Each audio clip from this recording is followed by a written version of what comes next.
Sa pagdating nila sa isang saradong silid, agad namang nagsindi ng sulo ang albularyo habang dahan-dahang umuupo sa kanilang harapan. Pagtitigan nilang tatlo, nanginginig naman yung nagwika sa kanila ng, "Hindi kayo maaaring tumutol sa nais ng mga nilalang na yun. Lahat ng bagay na nangyayari sa lugar na ito naaayon sa kanilang kagustuhan. Mag-iingat kayo, sapagkat kahit kayo, kayang-kaya nilang linlangin. Ang estado namin sa lugar na ito, parang mga patabaing hayop. Sa oras ng anihan, wala kaming magagawa upang sa kanila'y tumanggi. Magmasid kayo sa labas. Wala kayo ritong makikitang may malusog na pangangatawan." Ayon sa albularyo, na bagaman totoo ang sinasabi ng mga nilalang na nagbibigayo ng proteksyon sa kanila, hindi nito maipagkakaila na ang rason ng proteksyong ibinibigay nito ay para hindi sila maagaw ng ibang lahi. Kalimitan kasing nag-aagawa ng pagkain sa lugar na yon, kung kaya't sa lahat ng pagkakataon, kinakailangang maging handa ng bawat angkan. Halos gabi-gabi roong nagpapatayan para lamang sa kani-kanilang mga iniimbak na pagkain. Ang mas nakakabahala pa sa lahat, wala nang kapangyarihan ang mga albularyo sa lugar buhat sa dami ng mga aswang. Dagdag pa ng matanda na, ilang beses na rin niyang sinubukang tumawid ng dagat pero hindi niya kayang maiwan-iwan ang mga taong napalapit na rin sa kanya kahit papaano. Matapos itong mapag-alaman nila amang, minabuti naman nilang maging mahinahon upang maisagawa ang kanilang mga binabalak. Aminado silang kaya sila napadpad sa lugar na yon ay para kumuha ng magpapaandar sa galyon. Pero dahil sa kanilang mga nalaman, unti-unti na yung nababago. Sa isang iglap, napagpasyahan nila Iping, bawasan ang dami ng bilang ng mga aswang sa lugar nang sa gayoy magkaroon ng maginhawang buhay ang mga ordinaryong taong naninirahan dito. Para maisakatuparan ang kanilang nais, agad namang inabutan ni Tandang Amang ng isang dahon ang albularyo. Inabisuhan niya yung itago yun sa kanyang bewang sa lahat ng oras at wag na wag niya rin yung titikman sapagkat napakapait nito at maaari yung ikapahamak ng sistema ng matanda. Mariinding inilahad doon ni Amang na hanggat tanga niya ang bagay na yon, kailan may hindi na siya malalapitan ng mga aswang.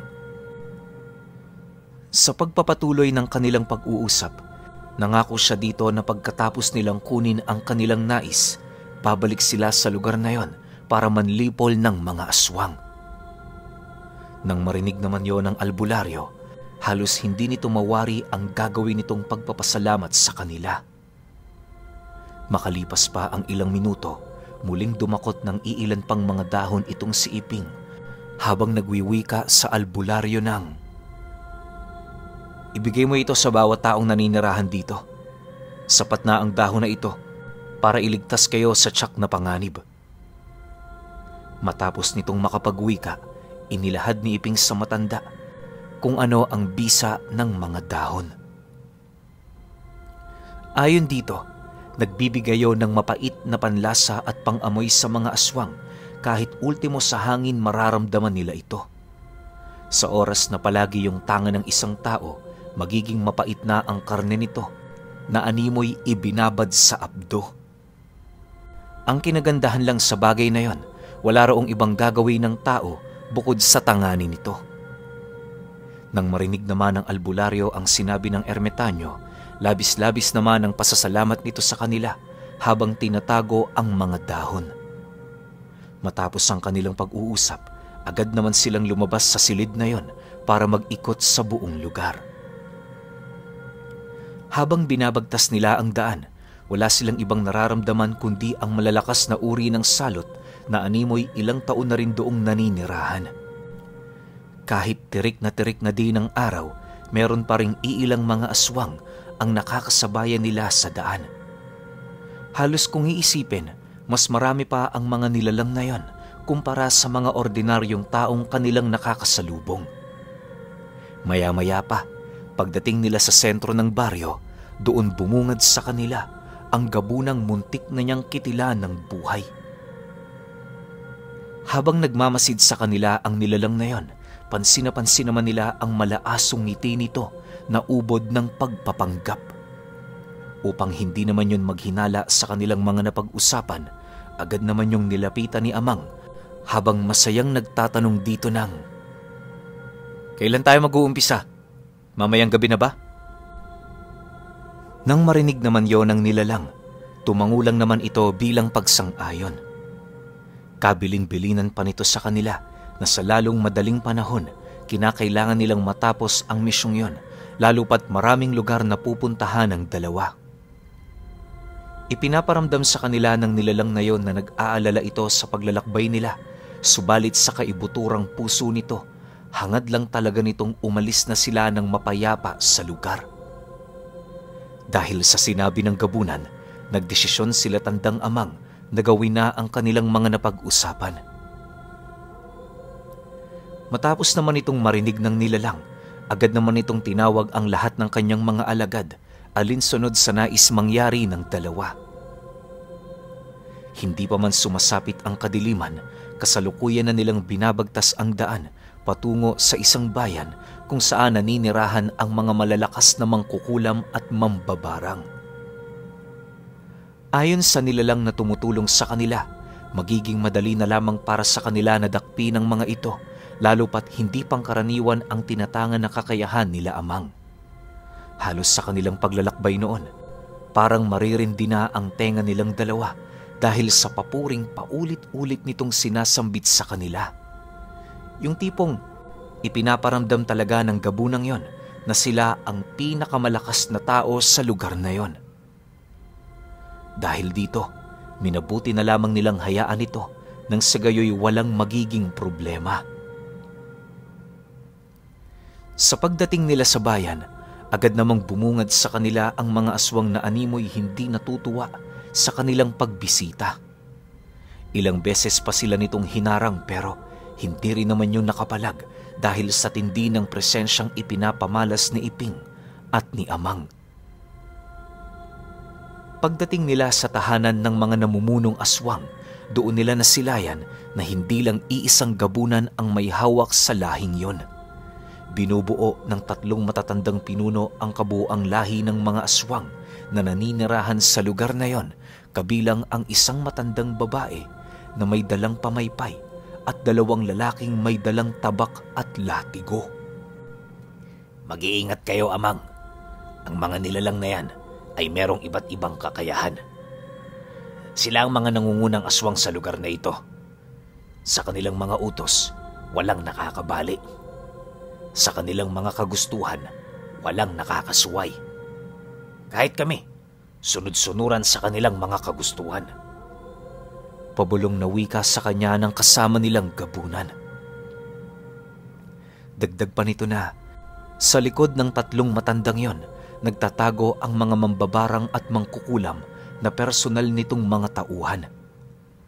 Para makuha nila ang mga ito, kinakailangan nilang paslangin ang pinuno ng mga aswang.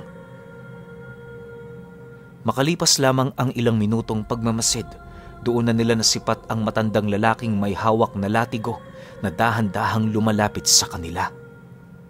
Pagtitig nito sa kasama nilang gabunan, bigla naman yung nag-angil habang nagwiwika dito ng, "Masyado ka talagang ambisyoso! Hanggang saan ang kaya mong gawin para maghari sa lugar na ito?" Matapos nitong makapagsalita, agad naman yung tumitig sa kinaroroonan nila Amang, bakas ang takot at pag-aalala sa mga tinatangan nitong presensya. Paulit-ulit sila nitong pinagsabihang ginagamit lang sila ng gabunang yon, subalit minarapat nilang wag yung pansinin. Para kay Amang at sa ermitanyo, walang pinagkaiba ang mga budhi nito. Kung nais nilang lipulin ng mga aswang na nangangalaga sa mga gagamitin nilang langis, ganon din ang kanilang gagawin sa gabunan at mga aswang na tumulong sa kanila. Nang marinig na nila ang nais ilahad ng nilalang na yon, bigla namang napansin ni Amang ang paglapit sa kanila ng gabunan. Subalit hindi pa man yun nakakapagsalita, agad naman niya yung tinitigan ng masama na siyang naging sanhi upang mapaatras yon ng bahagya.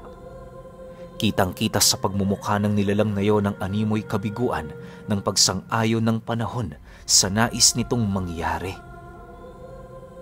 Makalipas pa ang ilang minutong pagtitig niya sa kinaroroonan nito, agad naman siyang nag-usal ng taimtim ng 2 kataga sa kanyang kamay at kasabay nito ang pagwika niya sa nilalang nang, "Anong inaakala mo? Ako ang magiging sunod-sunuran mo? Nagkakamali ka dyan, demonyo. Mula noong magkita tayo, itinakda ko na ang kamatayan mo."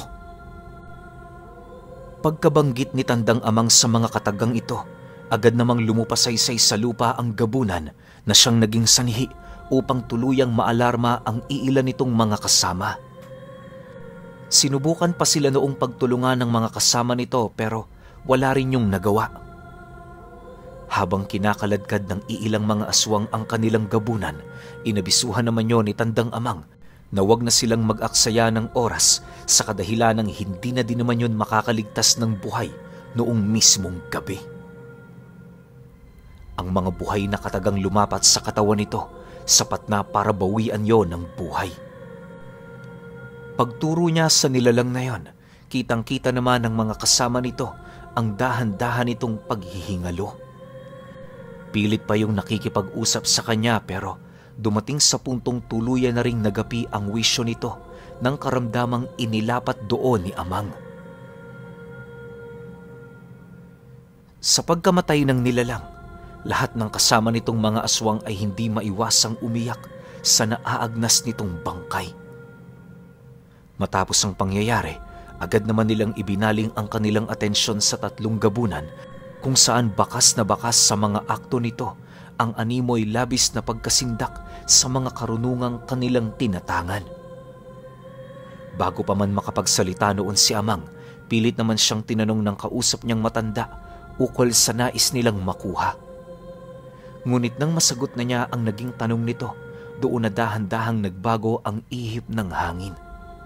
Kahit hindi sabihin ng nilalang na yon, kitang-kita sa pagmumukha nito ang labis nitong pagtutol. Kunin niyo na ang lahat. Huwag lang ang mga kapatid naming yon. Kapag wala sila, hindi rin mag-iiral ang aming lahi. Sila ang mga puso ng aming angkan. Nakahanda kaming ipaglaban sila hanggang kamatayan. Wika ng gabunan pagkarinig nito sa sinabi ni Amang. Dahil sa naging sagot sa kanya ng nilalang, agad naman yung sinugod ni Iping sabay sapak sa dibdib nito. Sa sobrang lakas ng pagkakaatake ng ermitanyo, parang kahoy na tumilapon ang nilalang na yon pabalik sa bakuran ng kanilang tahanan. Dahil dito, agad namang sumugod ang mga kasamahan nitong aswang na siyang naging sanhi upang masaya yung kaharapin nila Amang. Sa halos kalahating oras ng kanilang pagbubuno, hindi man lang nagkaroon ng pagkakataon ang mga nilalang na yon na sila'y magalusan. Kahit matinding galit na ang nararamdaman ng mga ito sa kanila, wala pa rin yung magagawa kundi ang sumunod sa kanilang mga nais. Bagaman hindi pa ipinapamalas nila Tandang Amang ang kanilang mga kakayahan, ramdam na nila ang sukdulang kakayahan ng mga aswang. Hindi naglaon, paisa-isa namang nagkandamatay ang mga ito dahil sa tindi ng pag-ataking ipinamalas ni Iping. Nang mga lahati na ang puwersa ng mga nilalang, doon na nila pinuntirya ang 3 gabunan. Habang nakikipaglaban sila sa mga ito, ramdam naman nila ang kakaibang puwersa ng mga nilalang na yon, subalit kagaya ng inaasahan, hindi pa rin yun sapat upang sa kanila'y makipagsabayan. Sa pagpapatuloy ng mga pangyayari, halos parang mga batang pinaglalaroan lamang nila Tandang Amang ang 3 gabunan. Kahit anong pamamaraan at taktika ang gamitin ng mga ito, hindi pa rin yun sapat para mabigyan sila ng malubhang pinsala sa katawan. Labis-labis na ikinagalit ng mga nilalang ang kaliskis ng bakunawa na humaharang sa kanilang katawan na ayon sa mga ito, Kung wala ang harang na yon, matagal na sila nitong napahirapan. Dahil sa sinabi ng gabunan, malaya naman yung inalis ni Amang habang nagwiwika sa mga ito ng, "Pasensya na kayo, subalit hindi namin kusang itinataas ang harang na yan. Pero sige, para mapuna ng inyong mga kagustuhan, hayaan niyong alisin ko sa inyong mga harapan ang lahat ng proteksyong nagbibigay sa akin ng kaligtasan." Kasabay ng pagwika ni Amang ay ang dahan-dahan namang pagbago ng wangis nito. Sa isang iglap, tumambad sa harapan ng mga gabunan ang isang binatilyo na ang buong akala nila isang bata lamang na nakikipaglaban sa kanila. Pagsilay nila sa bagong wangis ni Amang, hindi nila maiwasang kilabutan sa kadahilan ng bawat balat nito na babalot ng mga buhay na karunungan. Bigla din yung nagkaroon ng mahabang buhok na halos umabot na sa likod nito. May makisig din yung pangangatawan at bawat braso nito bukod tangi ang paglitaw ng kaliskis ng bakunawa na animoy inukit sa kanyang balat gamit ang likidong ginto. Sa leeg naman noon ni Tandang Amang, naroon ang pangil ng kidlat, kalakip ang hiyas ng apoy. Matapos niya yung ipasilay sa mga gabunan, lahat ng nakasaksi sa kanyang anyo, hindi maiwasang masindak at magalas sa milagrong kanilang nakita. Bago pa man makapagsalita ang mga gabunang nasa harapan niya, inilahad niya rito na yun talaga ang totoong anyo niya. Kaya siya nanatili sa pagiging bata dahil sa mga selyong bumabalot sa kanyang katawan. Alam niyo ba, Pinuno? Iba ang takbo ng oras sa galyong yon. Lahat ng imposible ay maaari doong maging posible alinsunod sa hangarin ni Tandang Amang. Kaya niya ring patandain ng 80 anyos ang isang ordinaryong papasok dito sa loob lamang ng isang araw. Matagal ko nang pinakatago-tago ang anyong ito. Pero ngayon, nakapagdesisyon na ako na ipakita ito sa inyo. Sabihin mo ngayong gabunan, ano ang mararamdaman mo sa harapan ko? Seryosong tanong dito ni Tandang Amang. Nang akmang magsasalita pa ang nilalang na yon, bigla naman niya yung sinakal sabay hambalos ng katawan nito sa lupa. Sa sobrang bilis ng kanyang paggalaw, halos hindi na namalaya ng nilalang na nagtamo na pala ito ng matinding pinsala sa katawan. Pagtayo nito, bumungad ang dibdib nitong halos umuslina ang mga tadyang. Sinubukan pa yung tulungan ng 2 gabunan pero hindi na rin yun kinaya ng matanda. Habang unti-unti yung nawawala ng buhay, kampante naman doong lumapit si Tandang Amang para tapusin ito. Magsasalita pa sana ang nilalang na yun sa kanya pero bago pa man makabuka ang bibig nito, walang habas niya na yung pinagsasasapak sa muka na siyang naging sanhi upang tuluyan na yung mawala ng buhay. Matapos niyang maisakatuparan ng bagay na yon, agad naman niyang sinugod ang 2 pang natitirang gabunan para isunod ito. Dahil sa kanyang ginawa, kung kaya't agad naman yung sinabayan ni Tandang Iping na siyang naging sanhi upang tuluyang mamatay ang lahat ng aswang na nakapalibot sa kanila. Pagkaraan pa ng ilang minuto, doon nila nasilayan ang mga bangkay nitong nagkalat sa gilid ng kalsada. Wala pa noong gaanong tao sa lugar na yon pero hindi nila maipagkakaila merong iilang mga nakakita. Sa pagbalik ng katahimikan sa paligid, dahan-dahan naman silang pumasok sa loob ng naiwang tahanan nito kung saan doon tumambad sa kanila ang 4 na mambabarang at 3 mangkukulam. Bawat isa sa mga ito, merong tangan-tangang mga mahihiwagang sandata, hudyat na hindi yun sasama hanggat hindi ito nakakalasap ng matinding pagkatalo. Pagsilay naman dito ni Tandang Amang, doon na siya nag-umpisang magbanggit ng 4 na salita ng 7 palabras. Dahil sa kanyang ginawa, kung kaya't agad din namang napaluhod ang mga nilalang na yon, nanginginig ang tuhod at halos hindi na makapagsalita. Maya-maya pa, Nang mapagtanto nilang wala na yung kakayahang makipaglaban, paisa-isa naman nila itong tinalian at dinala sa unang baryo na kanilang napuntahan. Sa pagdating nila rito, agad naman nilang ipinasok sa loob ng galyon ang mga nilalang bilang unang paghahanda sa kanilang paglalayag. Bago sila tuluyang umalis sa lugar na yon, pinamanahan nila ang lahat ng albularyong nakilala nila ng iilang mga armas na siyang susupil sa mga aswang. Ang ginawang ito nila Tandang Amang ang nagbigay sa mga mahihinang albularyo ng pag-asang makipaglaban. Sa pag-alis nila sa lugar na yon, naging kampante naman ang kanilang mga sarili lalo pat hindi sila roon umalis ng walang ginagawa. Para sa kanila, sapat na ang tulong na ibinigay nila dahil unang-una, hindi naman nila problema ang mga nangyayari rito. Bagaman kagagawan yon ng mga aswang, hindi pa rin maipagkakaila nila Tandang Amang parte ang mga tao kung bakit naging ganon ang sitwasyon sa kanilang lugar. Kung sana hindi nila pinahintulutan ang ganoong pangyayari, edi sana naging mapayapa ang pamumuhay nila. Sa pag-uumpisa ng kanilang paglalayag, doon nila na pag-usapan ni Iping ang ruta ng kanilang tatahakin. Ayon kay Tandang Amang, iisang ruta na lamang ang kanilang babaybayin at yon ay ang ruta patungo sa paraiso. Sa kwentong ito mga kaibigan, malalaman ninyo, hindi sila Tandang Gamoy at Toto ang unang nakaapak sa paraiso kasama ni Tandang Amang. May mga nauna pa at sumunod kay Iping sa paglalakbay ng gininto ang galyon patungo sa lugar na yon. Bagaman karamihan sa mga ito ay hindi kumain ng puno na nagbibigay ng ilang daang taong buhay, hindi naman matutumbasan ng naramdaman itong kasiyahan magmula noong nadapo sila sa lugar. Para marating ang paraiso, marami kang hindi pangkaraniwang daan na tatahakin.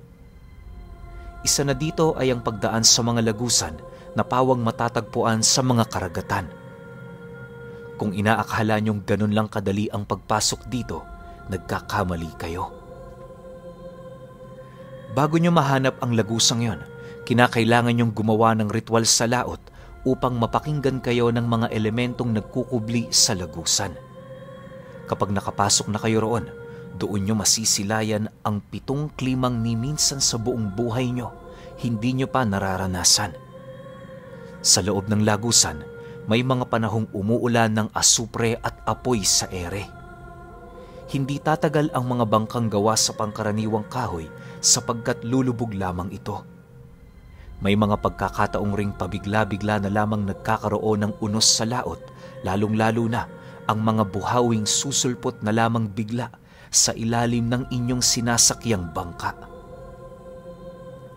May mga parte din sa lugar na yon na walang hangin kung saan iilan sa mga karaniwang sanhi ng pagkamatay ng mga manlalakbay na nagawi sa lugar. Ayon pa kay Tandang Amang na sa lugar na yon, merong iisang tao lamang ang naninirahan. Nakatira ito sa ulap kung saan doon ito naghahabi ng mga pangmaharlikang kasuotan. Isang beses kada 10 taon tumutungo yon sa mundo ng mga tao para maghanap ng makakatulong. Ang mga katulong nitong may mabuting kalooban at sumusunod sa kanyang nais, binibigyan nito ng gantimpalang nasa kaanyuan ng uling na kusang nagiging ginto sa tuwing nababalutan na yon ng hangin na nanggagaling sa mundo ng mga tao. Alam kong walang maniniwala sa inyo ukol sa kwentong ito, pero ibinabahagi ko lamang ang istoryang narinig ko sa aking maestro. Sinasabi ko sa inyo mga kaibigan, piling tao lamang ang tinatanggap ng lagusang nagdudugtong patungo sa paraiso.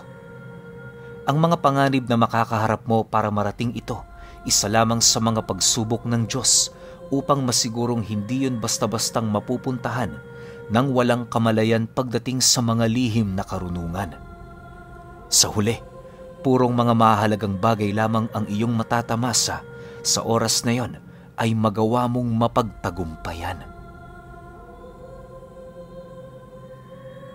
Okay, Grabe naman tong episode 3. Alam niyo yon na nanggaling tayo sa part na puro bakbakan eh. Tulad nga nung 3 gabunan na biglang lumabas. Tas biglang pinaliwanag ni Tandang Amang kung papaano ka makakapunta doon sa ipinangakong paraiso. Sobrang hirap pala, no? So, yun nga, piling tao lang yung makakapunta. Pero, alam nyo, para sa akin, siguro kahit wala ka namang lihim na karunungan, no? Kung talagang isa ka sa mga chosen one na mapunta sa lugar na yon, meron kang pagkakataon. Pero syempre, iba pa rin talaga kapag yung may alam ka sa lihim na karunungan, tas kinakalaban mo yung mga puwersa ng kaliwa. Kumbaga, sinasakripisyo mo yung buhay mo dito sa mundo para tumulong sa iba eh. So, siguro sobrang laking plus points nun para sa Ama, para dalhin ka niya rito sa ipinangakong paraiso. 'Di ba? Pero para di na kayo mabitin, yung finale, sunod kaagad natin. Yun lang. Salamat.